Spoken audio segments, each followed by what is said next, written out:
Hi guys, this morning we explain our new quick release fast system. We have realized many solutions. This is with the ball and you can use for mount your GoPro housing.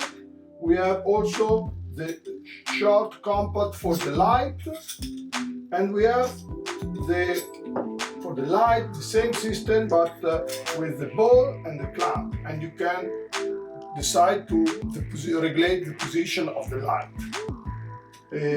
Now we have mounted very compact system because we have used the short quick release for the light, but it's very easy to use. You can remove very fast the light from your DPV system and also your GoPro.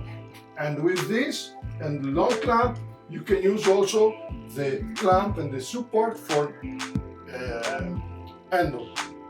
And you can mount one more time very fast. And this is the system for the light and the bottom. It's very used. It's very fast to mount and very easy. And we have also the same system directly with the tripod of GoPro. And you can use the same system, quick release, very fast. All the information in www.carbonarm.com.